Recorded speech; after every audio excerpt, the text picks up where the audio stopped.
Olá a todos, mais uma edição do Conexão Correio Popular e dessa vez nós estamos recebendo aqui o professor Germano Rigassi, reitor da PUC, que está deixando a função depois de 8 anos e vamos discutir aqui algumas questões ligadas à universidade, como foi a trajetória dele à frente dessa instituição tão importante para Campinas. Acompanhe conosco.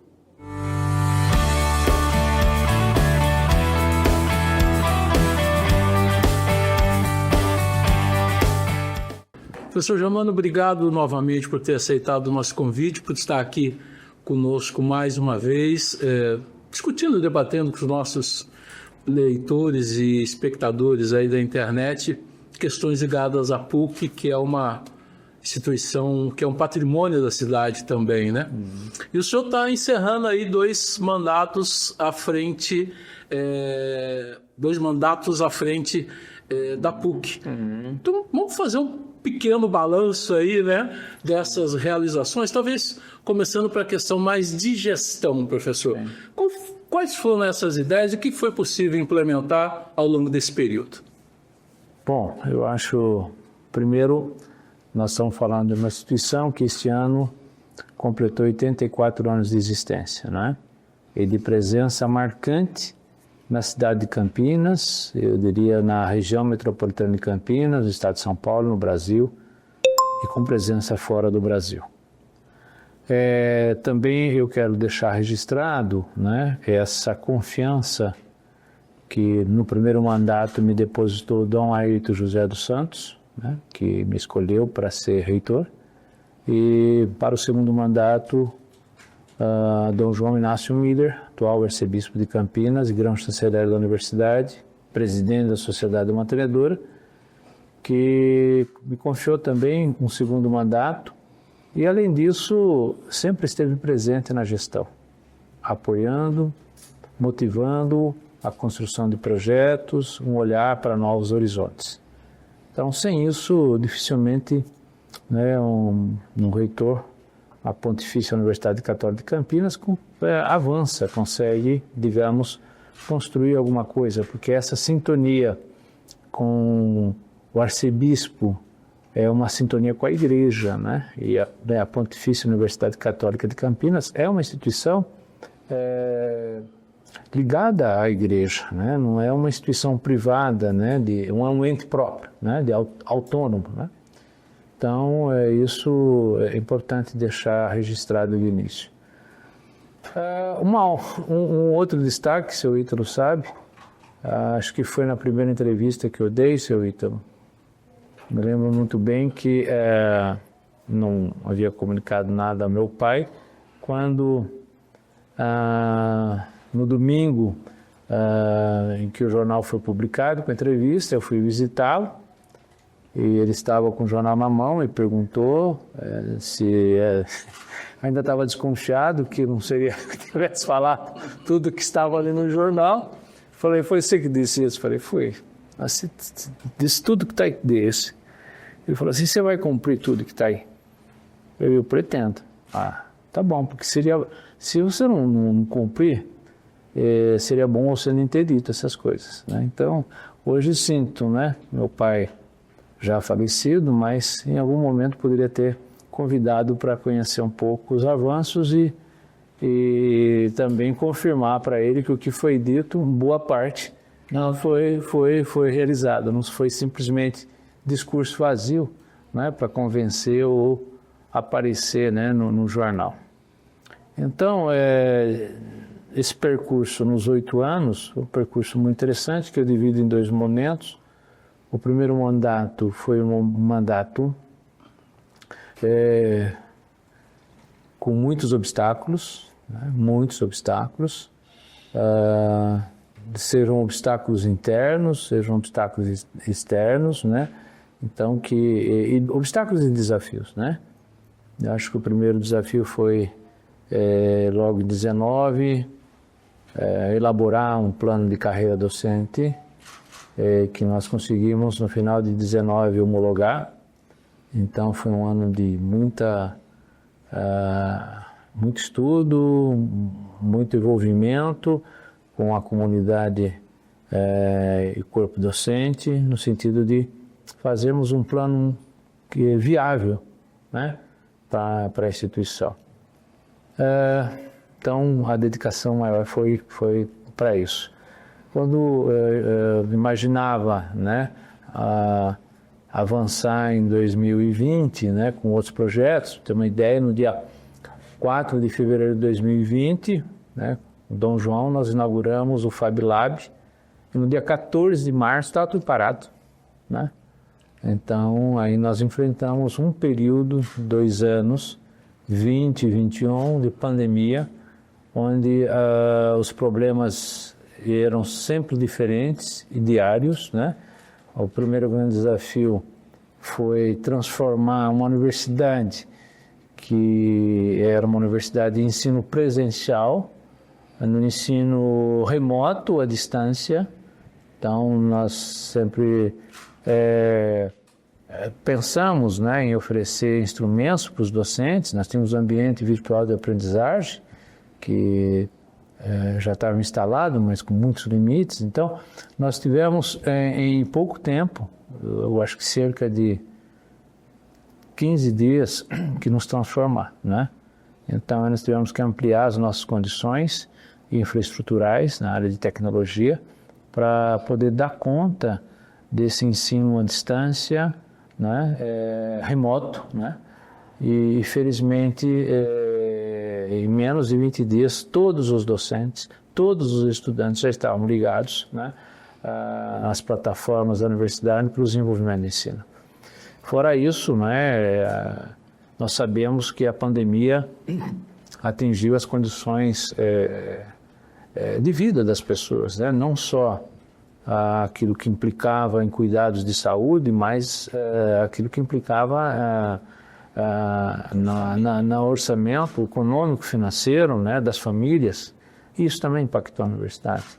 Então, nós não tínhamos como, né, reduzir mensalidade, mas junto com a sociedade mantenedora fomos trabalhando alternativas para minorar, digamos, esse sofrimento das famílias e fazer de alguma maneira um alongamento das parcelas, enfim, o que ajudou a reter muitos alunos, né, em nossa instituição. Me lembro bem que pais se colocavam à disposição para trocar serviço, né, para poder manter os filhos estudando. Então, foi um tempo difícil, né, para a universidade.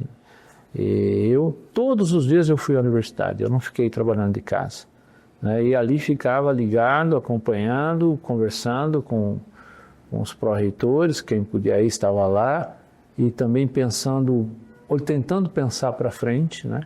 Foi onde nós começamos a projetar o programa Mescla, né, que conseguimos inaugurar em agosto de 2021, né, no último semestre da minha primeira gestão. Então, essa primeira gestão foi assim, nós tivemos que lidar com, acho que esses fenômenos, né? Claro que a Covid não atingiu só por Campinas, atingiu a sociedade, né, o mundo, né, de modo geral, mas trouxe dificuldades para a gente, né, dificuldades que nós tivemos que superar e manter todas as atividades de ensino, de pesquisa e extensão com qualidade, né? Então foi isso que nós entregamos para os nossos estudantes, o apoio que demos aos nossos docentes e ao nosso corpo técnico administrativo. Imagino, professor, que a retomada foi tão desafiadora quanto o momento de se decidir fazer remotamente, né? Porque tinha que readaptar, voltar e saldar alguma dificuldade que ficou para trás. Sim, assim, do ponto de vista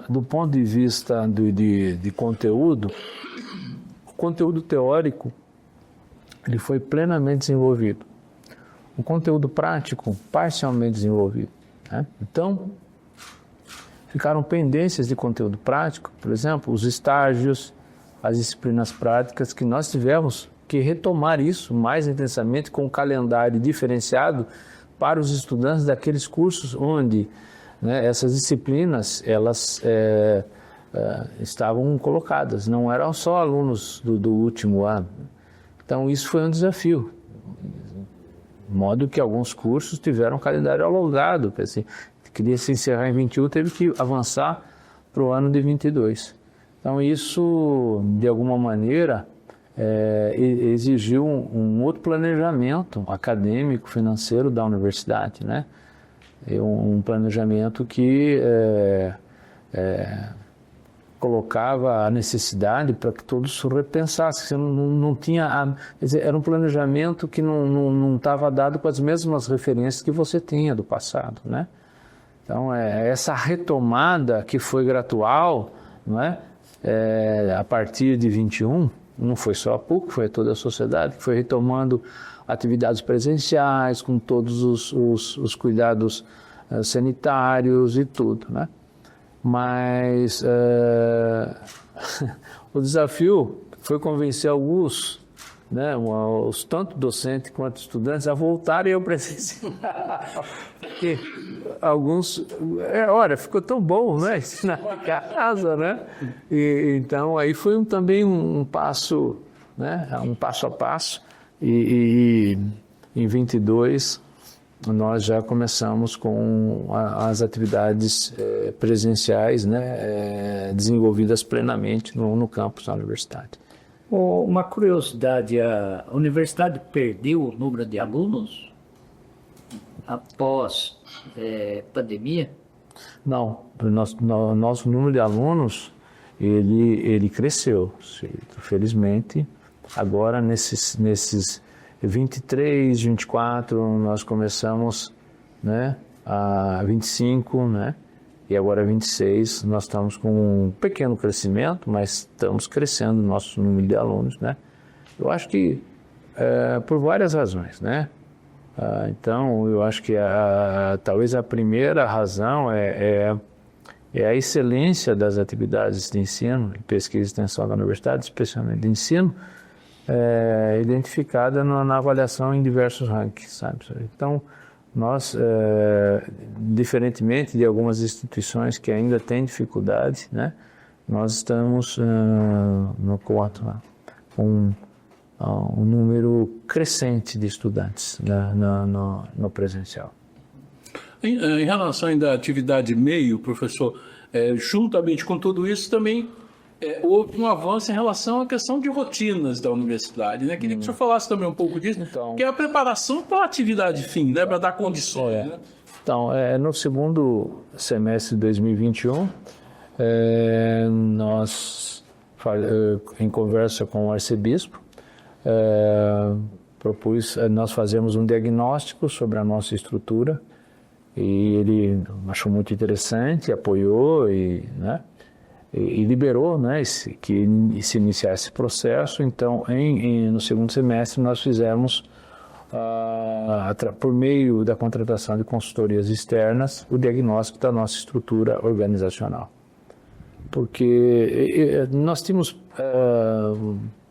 um sentimento de que a estrutura estava pesada e tal, e nós fizemos, então, um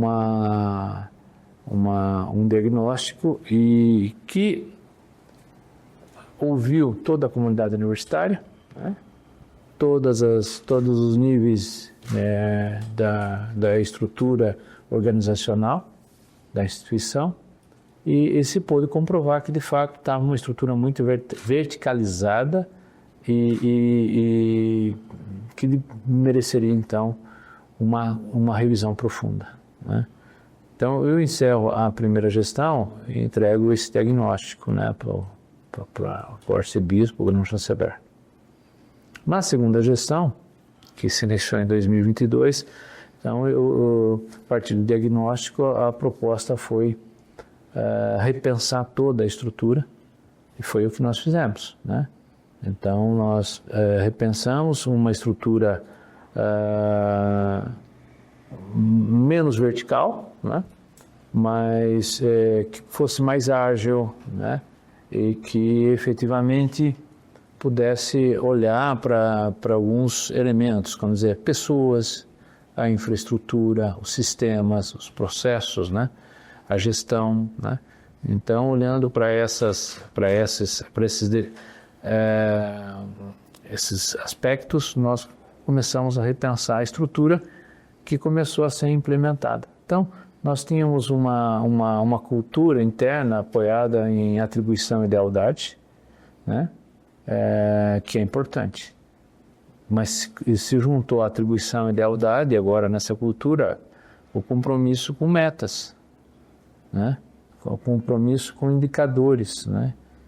Porque isso ficava sempre a gestão superior atender, olhar, né? Então hoje nós dividimos mais com a estrutura de gestão, né, da universidade. Além disso, uma clareza para todos na instituição que a razão de ser da universidade é a formação dos estudantes. Não tem outra coisa. Não tem. Né? Então, nós não poderíamos, como vínhamos fazendo, destinar recursos para as atividades meios, uma burocracia interna, né? E a necessidade mesmo da gente destinar recursos para as atividades fins voltadas àquilo que é o fim maior, a formação integral dos nossos estudantes. Então esse é um trabalho que está em andamento, né? Começamos a implementar isso desde 2023. Tá? É uma cultura que está se instalando aos poucos na universidade, porque não é algo que se impõe assim, é algo que você tem que estar trabalhando e as pessoas têm que entender que esse é o caminho. Né? Não adianta ficar gastando em coisas do meio, né? de setores que não vão dar a resposta necessária àquilo que deve ser o fim último da universidade. Então, esse é um trabalho que nós iniciamos em 23, então eu penso que a nova estrutura ela começa a ser implementada em 23, porque em 22 nós passamos o ano todo pensando essa nova estrutura, né? Então isso acho que é fundamental, né? Para que a instituição ela fique vigorosa, né? Em condições de destinar e se dedicar àquilo que realmente é o seu fim. Perfeito. E entrando então nessa coisa da atividade fim, começando pelo ensino, professor, o que é que o senhor destaca em relação às discussões e às implementações ao longo desse período? Nós, na primeira gestão, né, 2021, nós começamos o processo, fizemos uma grande reforma dos currículos dos cursos, né? E, então, esses currículos eles passaram também a incorporar o conceito de competência, né? Como importante na formação dos nossos estudantes. Então, isso ainda isso sempre é processo, isso nunca está acabado, nunca vai falar, acabou aqui. Então, os currículos têm a todo momento estarem sendo revisitados, atualizados, né? E a ideia é fazer com que as disciplinas, né? Elas se organizem de modo, não é? A possibilitar, né? Que a formação no correr de um curso, no correr de 4 anos, leve em conta a formação de competências, de habilidades e atitudes, né? Eu preciso ter competência técnico-científica, naturalmente, mas preciso desenvolver habilidades, né? Então, é como se pensar no modelo, vamos dizer, aristotélico de organização do saber, onde eu tinha teoria, prática e poieses. Então, eu tinha a teoria era, de fato, aquele conhecimento voltado, né, ao próprio conhecimento, que é filosofia, metafísica. Depois eu tinha a praxis era toda a dimensão ética, que envolvia a política e a moral, que não se dissociava ali nesse modelo aristotélico. E, finalmente, a poiesis, que é a técnica, é o saber fazer, né, para atender a um fim que é marcado pela utilidade. Então, qual é a utilidade do que eu estou aprendendo aqui a fazer? Então, eu acho que quando a gente fala em competências, a gente tem que pensar na competência teórica, né, que envolve ciência, envolve tecnologia, mas também a gente tem que pensar no desenvolvimento das habilidades. Quer dizer, como é que os nossos estudantes aprendem a técnica, né? Toda área tem técnica. A área de humanas tem técnica. A metodologia para você pesquisar é uma técnica. Né? A técnica não é só tecnologia, né?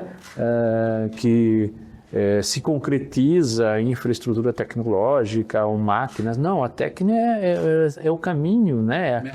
É o que eu tenho para desenvolver uma habilidade, né? E a atitude.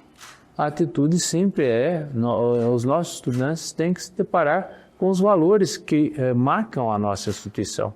A nossa instituição é uma instituição confessional católica, né? E nós temos valores. O primeiro grande valor que nós temos aí é poder dar uma formação integral da pessoa humana. Essa formação integral da pessoa humana está apoiada naqueles valores que o magistério da igreja, sobretudo na sua doutrina social, apoiado na mensagem de Jesus, ensina.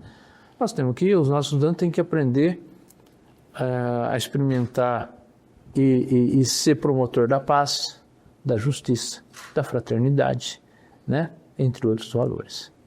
Então, se a universidade ela promove isso nos seus estudantes, junto com a formação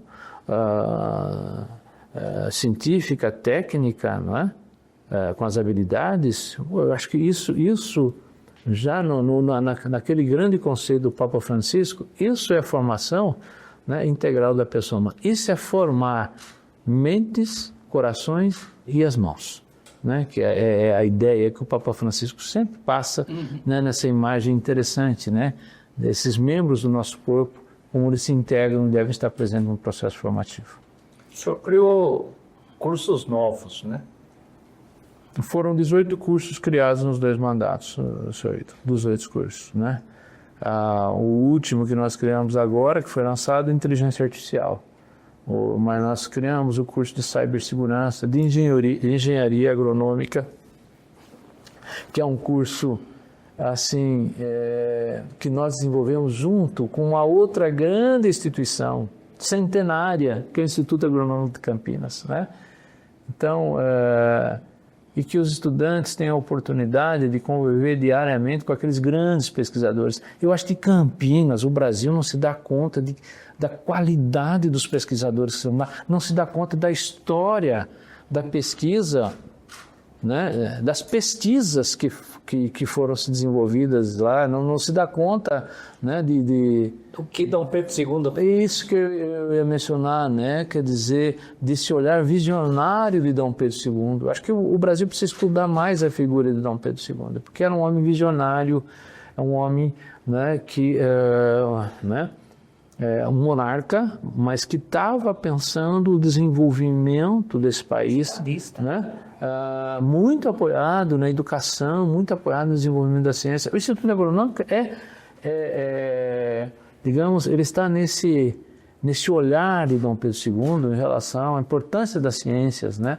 Para formar um país, né? Um país dentro do contexto civilizacional que nós temos. Então, para nós foi uma alegria, né? Engenharia agronômica, né? É um curso novo, acho que é a 3ª turma que está ingressando, e os estudantes podem no dia a dia estar lá naquele ambiente. A memória genética que nós temos ali, né? Do café, do feijão e da cana, tá certo? Então, só citando alguns, tem muitos, entendeu? De outras plantas, né?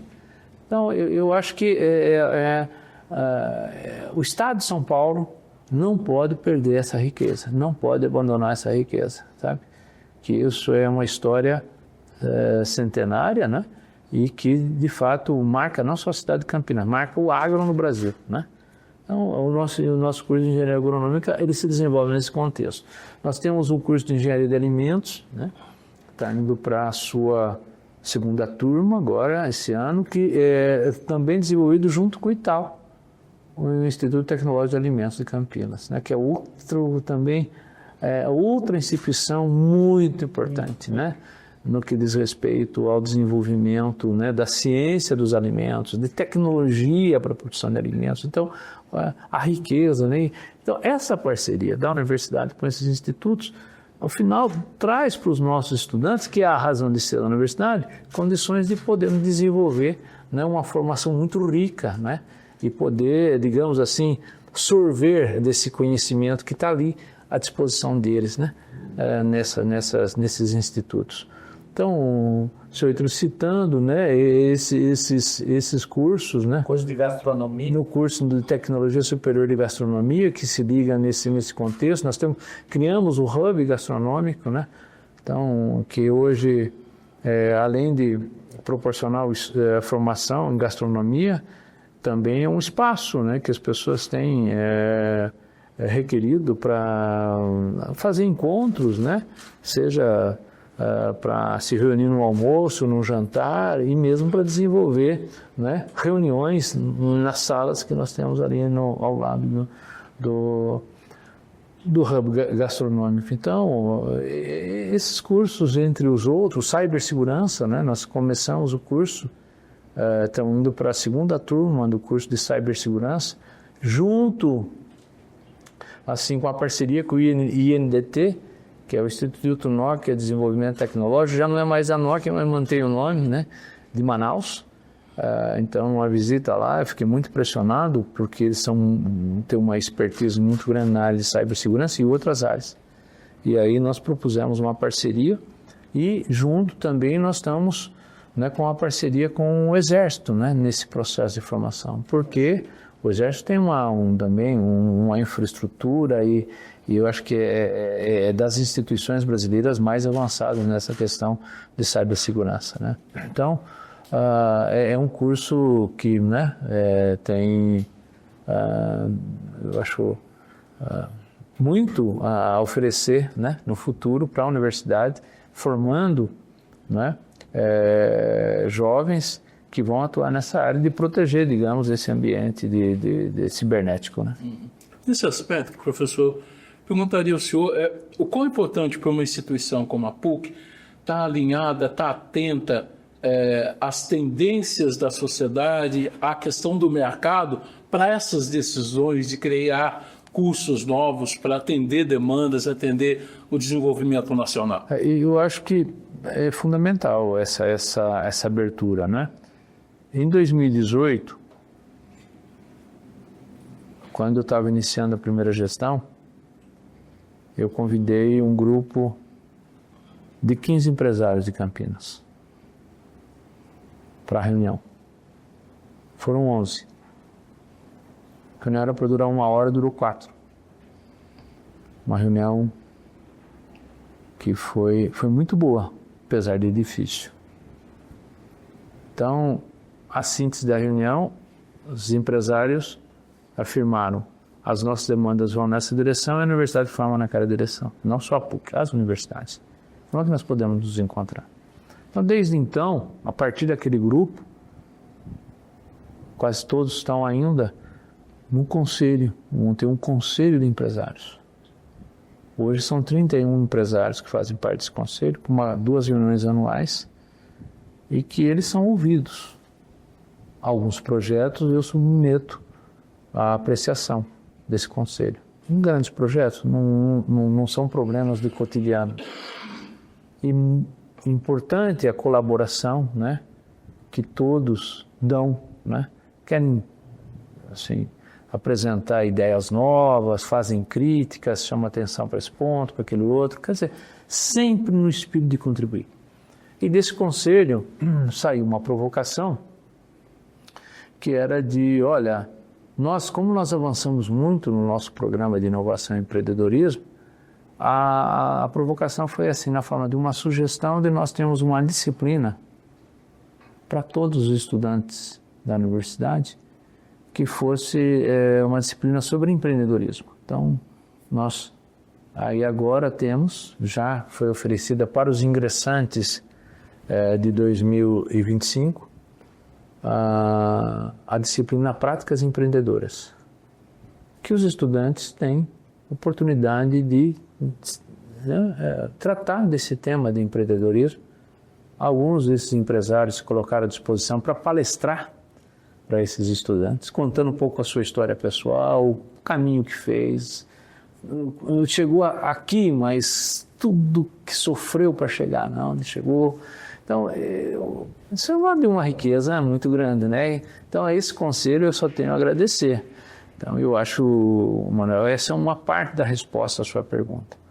A outra parte da resposta à sua pergunta foi E também quero ser muito grato, né, ao prefeito Dário, a alguns secretários, Adriana Flose, Aurílio Caiado, a Carolina Baracate, né, Alexandra Caprioli, Marcelo Crutini. Por quê? Eu estou citando esses secretários porque foram os secretários com os quais eu trabalhei mais diretamente. E acho que essa possibilidade de se abrir também, né, a construir junto com o poder público, né, um ambiente de inovação como nós construímos. Estamos avançando no conceito do RIDS, mas foi aprovado agora, 3 semanas atrás, o prefeito assinou o decreto de aprovação do Polo de Inovação e Desenvolvimento Sustentável, o PIDES, que dá todas, né, as diretrizes de zoneamento urbano para aquela região onde nós estamos, né?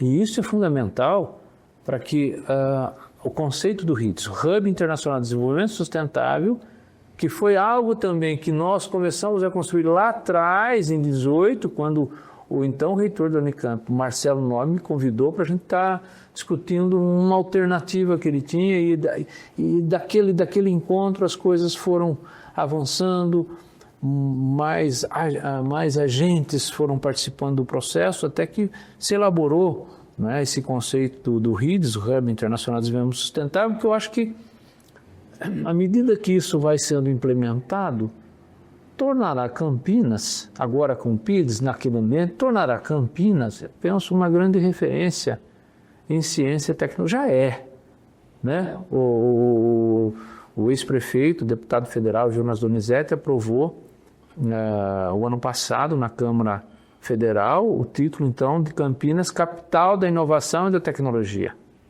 Né? Capital brasileira, da ciência, inovação e tecnologia. Então, veja, isso faz com que Campinas retome toda a sua trajetória, porque Campinas é uma cidade que ela veio resistindo a uma série também de obstáculos, né, de desafios que foram colocados, né? Eu acho que então, você pensa ali, né? Final do século XIX, epidemia da febre amarela. População de 18 mil habitantes naquele momento, restaram aqui 10 mil habitantes, teve que morreu, 5 mil, né? A cidade ficou devastada. Começa a retomar um pouco, bom, aí vem a instalação da economia cafeeira, né? Final do século XIX começa um pouco a viver o apogeu da economia cafeeira. Aí vem a epidemia da febre espanhola. Recupera disso, a quebra da Bolsa em 29 acaba com tudo que foi, construído no apogeu da economia cafeeira, né?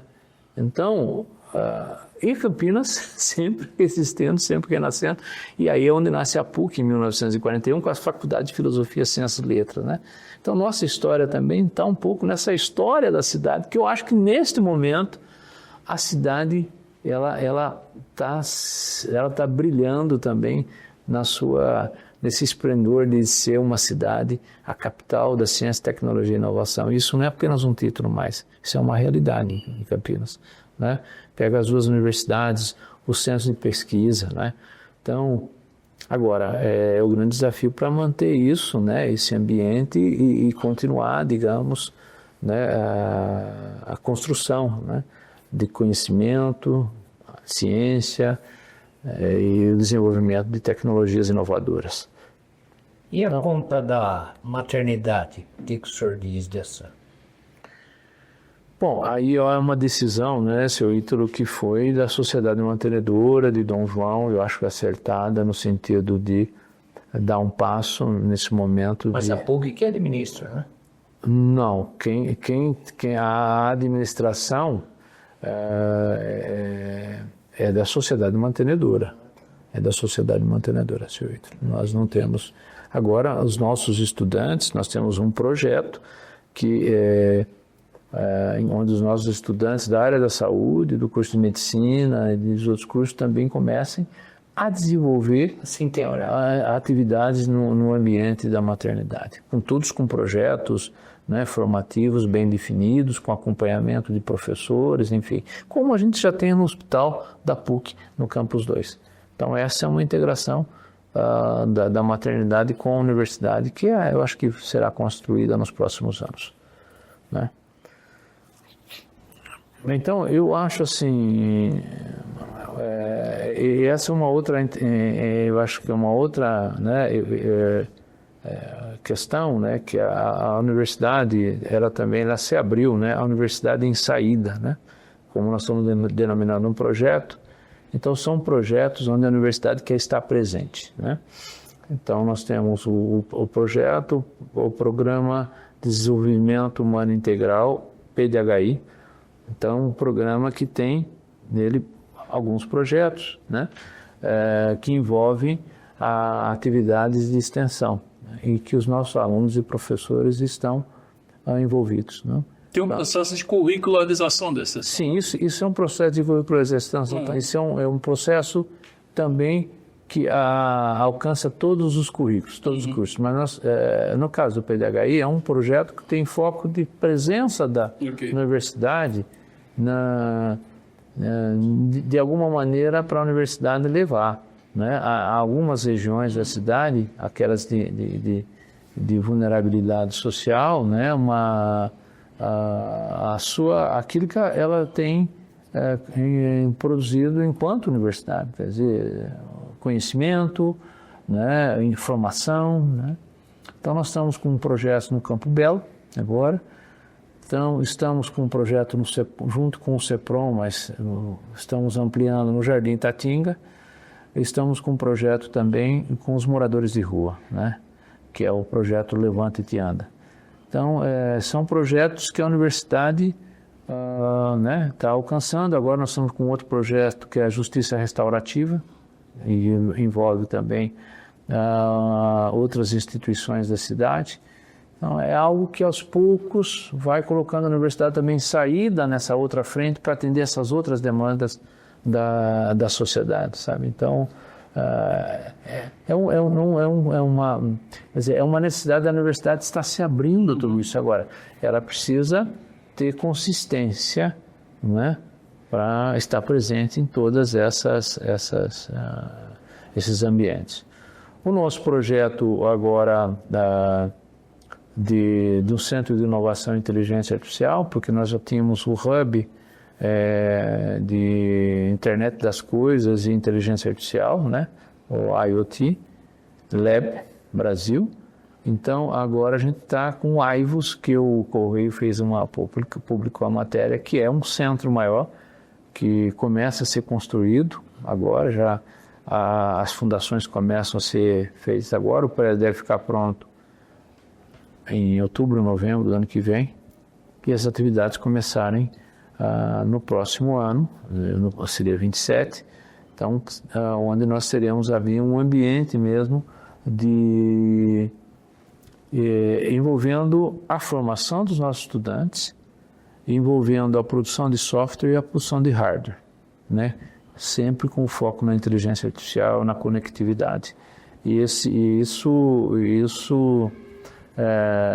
nos conecta àquilo que é a premissa primeira desse projeto, que é a integração ao programa do Ministério da Indústria e Comércio, que é a Nova Indústria Brasil, o NIB, né? Então, quando nós falamos do hardware, quer dizer, a gente já está pensando no nível da robótica, né?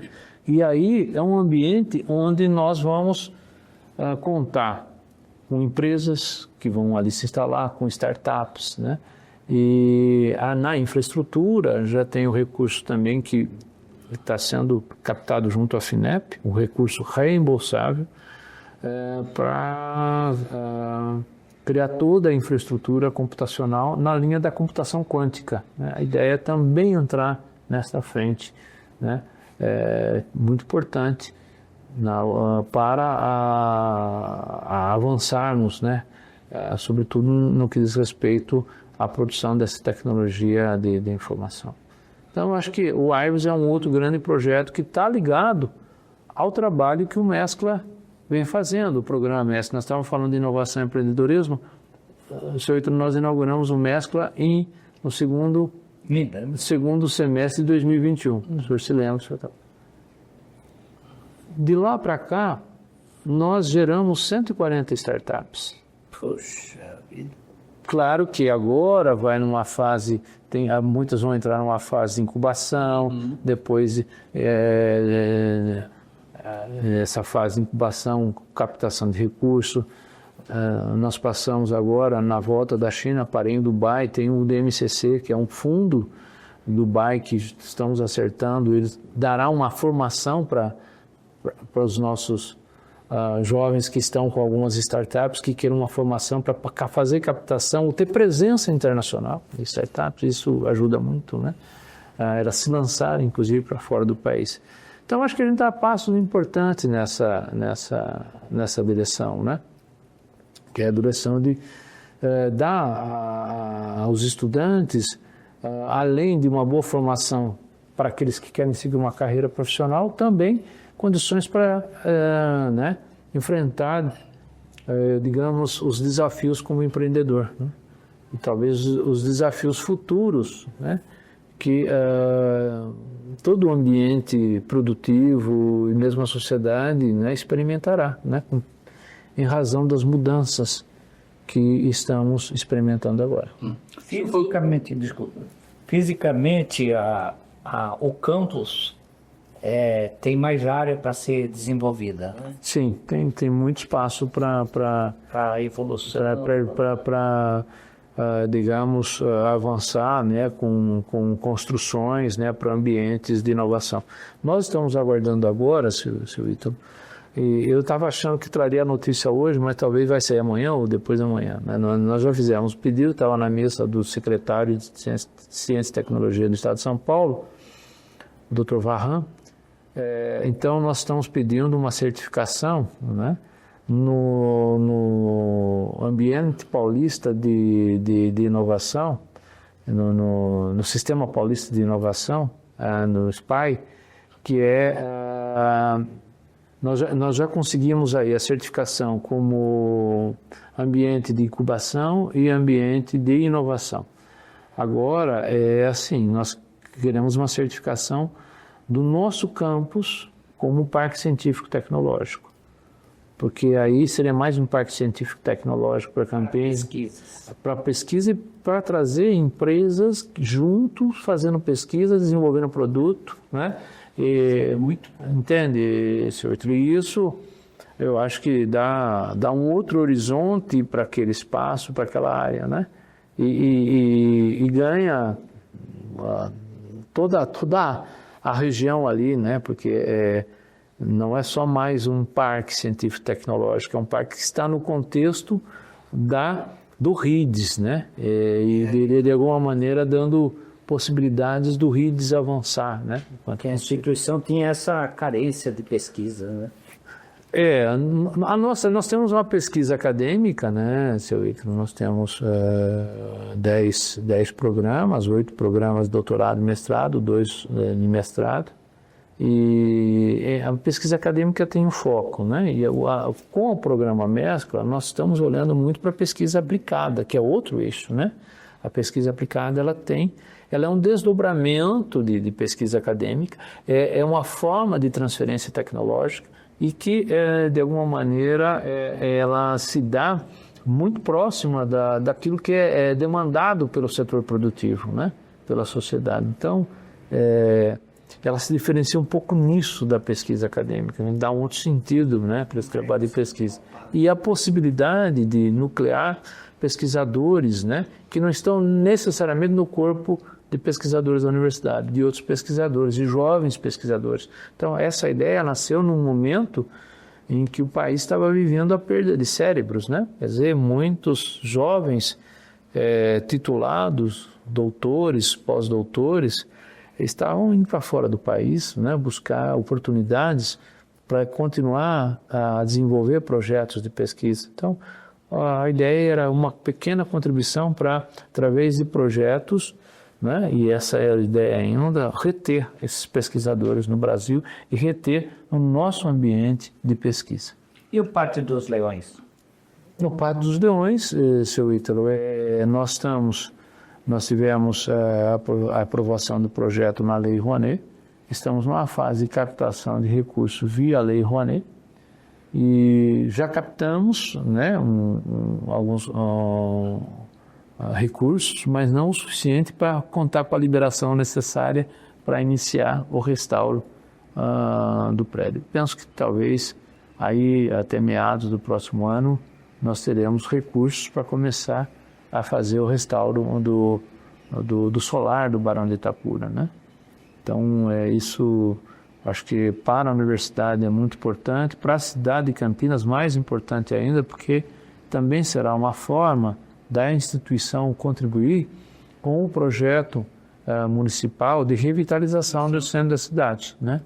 Então, ali é uma área que, à medida que você tem o solar restaurado, isso vai ajudar, digamos assim, a toda aquela área, né, também ser revitalizada, né, no sentido de ganhar mais força econômica, mais possibilidade de mobilidade, de trânsito de pessoas naquela região. Esses eventos pontuais que têm sido feitos no Pátio parece que já dá uma boa noção do potencial que aquela área pode ter. Que aquela área tem, sim, e foi um pouco isso, a gente mostrar que eventos regulares são eventos culturais, né, atraem pessoas para aquela área, né, e mostram o potencial que, né, se tem ali para o desenvolvimento, né, desses projetos culturais. Lembrando que o solar ele tem como objetivo ali abrigar os dois museus, Museu Universitário, Museu Arquidiocesano, desenvolver oficinas culturais, desenvolver, né, encontros culturais, como nós estamos fazendo, pequenos concertos, né, mostras culturais, enfim, isso tudo, de alguma maneira, vai revitalizando aquela região, né? Vai gerando uma outra presença. Você imagina isso diariamente, né? Uma frequência diária de estudantes que vão visitar o museu, de turistas que vêm a Campinas, falam, onde tem vai lá visitar o museu, visita a região. Então isso vai, de alguma maneira, dando força, né, para aquela área do centro da cidade se revitalizar. O professor usou o termo atualização. Eu queria que o senhor comentasse também essa questão das ações da PUC na área de educação continuada, porque a gente sabe que o mundo está se transformando tão rapidamente e se o profissional não tiver a capacidade de estar se atualizando, buscando novas informações, ele pode ficar para trás, né? Na reforma que estava mencionando, nós criamos uma pró-reitoria, que é a pró-reitoria de educação continuada, para cuidar disso, cuidar dos cursos de curta duração, cursos de especialização, né? Então, a universidade está atenta a isso para garantir, dentro de um conceito mundial, que é o Life Learning Longing, que é o aprendizado ao longo da vida, né? Cada vez mais necessário, diante das mudanças que vêm ocorrendo, né, em várias áreas. Então, nós estamos oferecendo cursos de especialização, junto com a PUC Paraná. Nós fizemos um collab, um regime de colaboração, onde nós oferecemos juntos hoje diversos cursos de especialização à distância, né? Nós temos também os cursos nossos à distância e pequenos cursos de curta duração. Temos também os cursos de especialização presenciais. Então, é um conjunto, então, de cursos voltados para atender, né, eu acho que essa já é uma demanda, né, da população, que é esse aprendizado ao longo da vida. Bom, para além do reconhecimento interno, professor, a PUC tem aparecido com destaque nos rankings aí, né? Queria que o senhor comentasse um pouco e o quanto esses indicadores também servem para balizar o trabalho da universidade. Sim, veja, com a reforma, né, que eu disse, né, nós colocamos assim, o compromisso com metas e com um conjunto de indicadores. Hoje são 28 indicadores, dividido, né, em 3 grupos, e entre os indicadores está essa presença da universidade nos rankings nacionais e internacionais. Nacionais no RUF, no Guia do Estudante, no internacional nós estamos no DEI e no QS, né? Claro que nós temos que nos colocar nesses rankings, sobretudo os internacionais, com o limite que nós temos, porque você sabe, nesses rankings você tem aquelas universidades que são tidas como universidade de classe mundial. Uma universidade de classe mundial, para ela se posicionar, ela já precisa ter um orçamento, né? Começa com uma exigência de um orçamento, e hoje eu não sei bem, mas estava há tempo atrás em $1,5 bilhão, né? Então nós estamos falando de $1,5 bilhão, você multiplica por 5, você precisa começar com um orçamento. Por que esse orçamento? Que é o orçamento que mantém as pesquisas de ponta, que mantém pesquisador de ponta, o trânsito de pesquisadores, tá certo? Então nós nos colocamos, nós temos que, com clareza, nos posicionar dentro dos rankings, né? E buscando, né? Passo a passo, né? Na melhoria das posições nesses rankings internacionais. A mesma questão em relação à interna, que é diferente, o padrão de avaliação, seja do RUF, seja do Guia do Estudante, né? E nós estamos com todos os cursos nossos que estão sob avaliação também do Ministério da Educação, todos quase com nota 5, né? Acho que 4, mas os cursos todos considerados cursos de excelência. Então, isso é um trabalho de todos, né? Da universidade como um todo, né? O compromisso de gestores, do corpo docente, do corpo discente, né? Em criar e manter a qualidade da universidade. O senhor citou aí algumas iniciativas, professor, de impacto social importantes. Eu queria que o senhor falasse também de uma que me parece bem importante, que é essa instância criada pela universidade para discutir as questões ligadas à questão de gênero, à questão étnica, né? Me parece muito importante. Nós temos, assim, eu acho fundamental, né? Nós criamos o CEAB, né? O Centro de Estudos de Cultura Africana e Afro-Brasileira, Dr. Anicé Quintino Amauro. Então, esse centro, né, ele hoje está sob a coordenação da comendadora Edna, né, muito conhecida, é uma líder, né, também em Campinas, dentro do movimento negro, e nós, penso que com o centro, nós estamos fazendo um trabalho importante internamente e externamente. Internamente, nós temos o projeto do letramento racial, né, que envolve estudantes, professores, o corpo técnico administrativo, e esse mesmo letramento racial tem, né, sido desenvolvido em outras instituições fora da universidade. Nós temos uma cartilha, né, antirracismo. Recentemente nós assinamos um pacto, né, aqui em Campinas, que envolve a prefeitura e as entidades esportivas, contra o racismo no esporte. Então, nós tivemos lá representações dos clubes de Campinas, Guarani, Ponte Preta. O TRT também? TRT, tivemos também ao Vôlei Renata, né? O Maurício estava lá, então, e outras entidades esportivas, né, de Campinas, porque o esporte também tem sido, né, um ambiente onde o racismo tem se manifestado às vezes com muita força, não só aqui, fora daqui também, né? Então, o centro está muito atento a isso, né, e acho que muitas coisas ainda precisam avançar, né, dentro da universidade, né, mas eu acho que o trabalho vem sendo feito com muita consistência, né. Perfeito. Bom, o seu sucessor já está indicado, professor. Como é que ocorre essa transição a partir de agora? Olha, o professor Vitor já é meu pró-reitor de gestão de pessoas e serviços compartilhados, né. A transição, ele já conhece, né, muita coisa da universidade, está montando a equipe dele, e a equipe dele com a equipe atual, né, agora começa a conversar para né, tomarem conhecimento dos processos, dos projetos, né? Então, a expectativa é que ele realize, né, uma excelente gestão. Essa é a minha expectativa. Então, o professor Vitor, ele tem todas as condições para isso. Tem esse projeto, queria que o senhor falasse um pouco mais, o Chiquinho me deu a cola aqui, que é do projeto PUC 100 anos, né, que é uma visão de futuro. O que tem sido discutido e Então, onde é que a gente está olhando?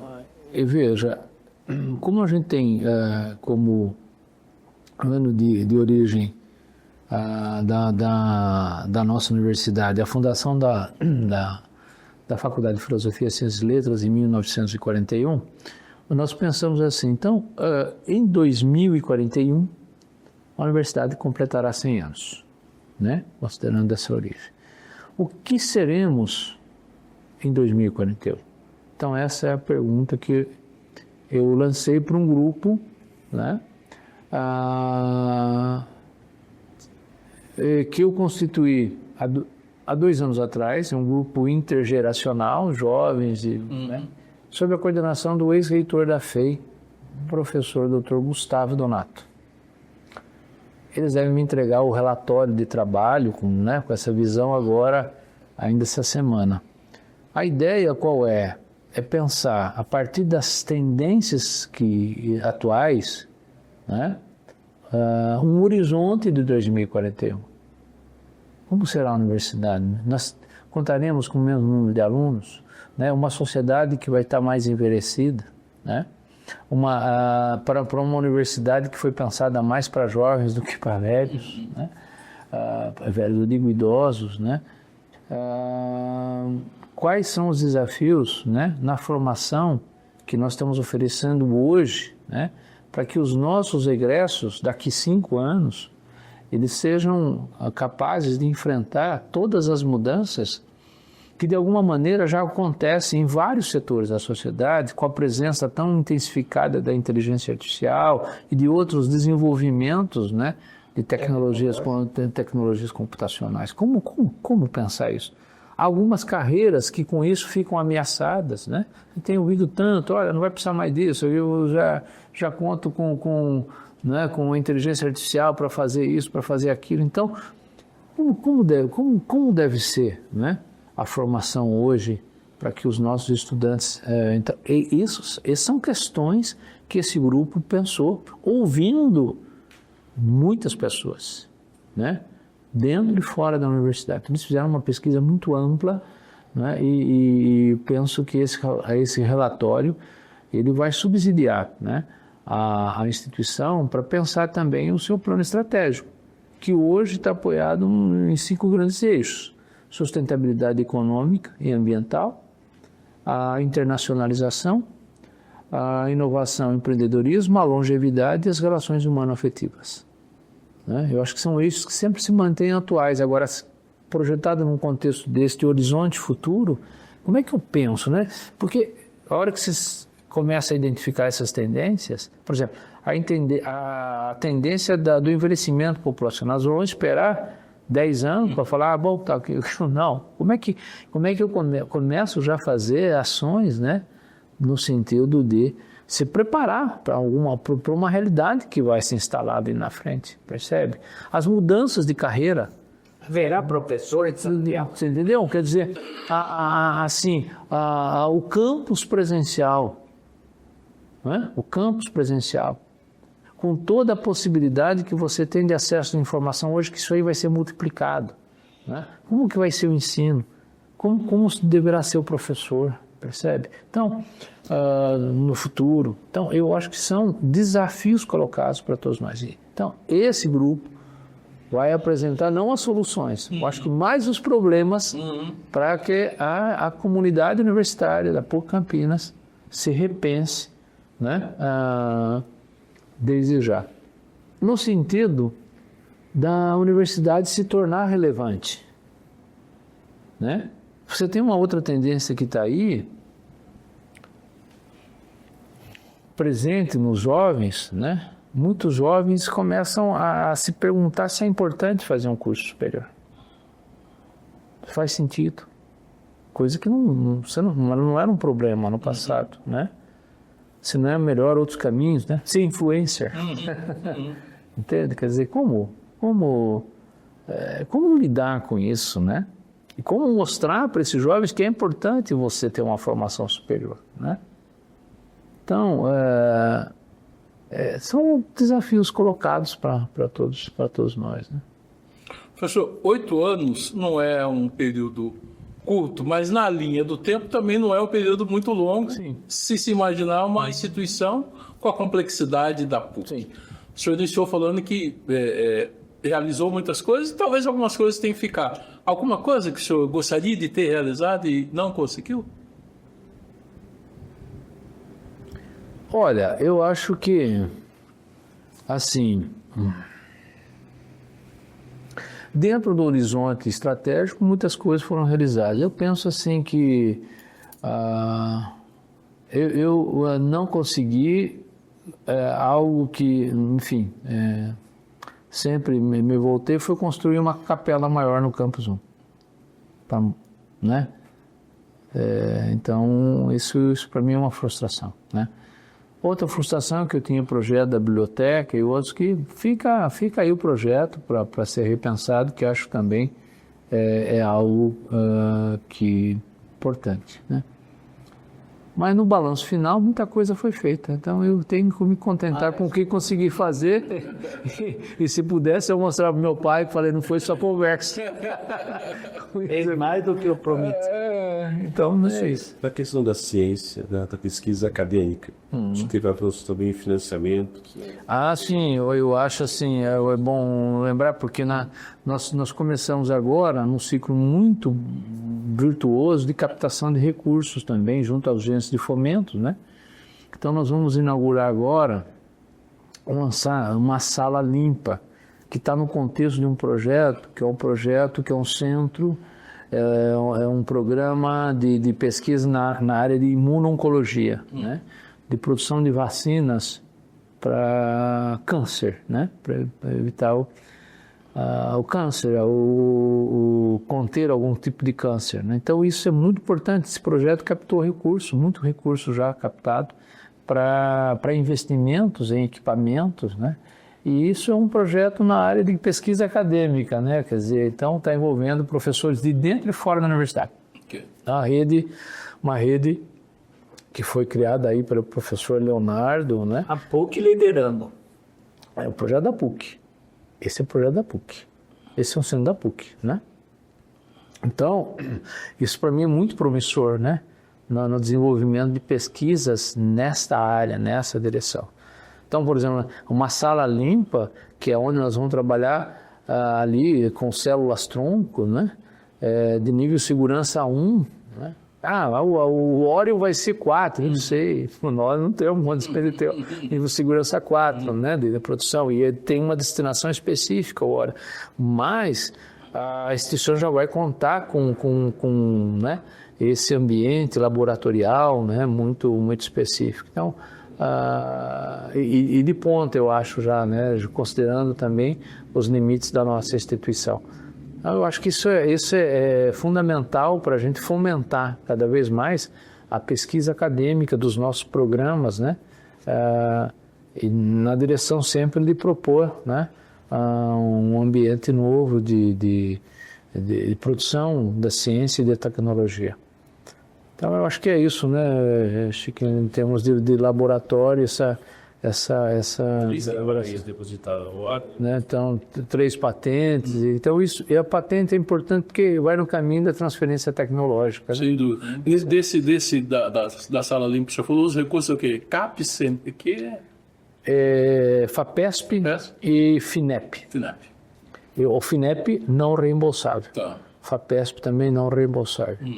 Então são recursos importantes, né, para ajudar a montar um laboratório sofisticado, né, como esse, né? Então a gente tem já um biobanco, né? Então um biobanco onde nós aí temos a possibilidade, a partir do biobanco, de trabalhar com células-tronco. que vai ser o trabalho neste ambiente, nesse laboratório. E os projetos pessoais do professor Gervando, quais são a partir de Walter mês? Daqui a um mês, em fevereiro, 2 de fevereiro, sou professor e quero desenvolver um projeto de extensão na perspectiva da universidade em saída. Então eu quero fazer algum trabalho aí junto à sociedade, né? Como professor e extensionista. Esse é o meu... Já tem mais ou menos claro o tema que o senhor pretende abordar? Eu estou formulando ainda, né? Melhor, mas eu tenho algumas opções e ainda não me defini, né? Mas eu estou formulando o tema para desenvolver esse projeto. Perfeito. Faltou alguma coisa, Chiquinho? Bom, hein? Obrigado. Demos uma geral, né? Boa. Professor, muito obrigado novamente por ter agradeço. aceitado. Obrigado pela convivência desses 8 anos, para mais 5 aqui, né? Obrigado. Mas o jornal continua à sua disposição para os seus projetos aí de pesquisa, de extensão.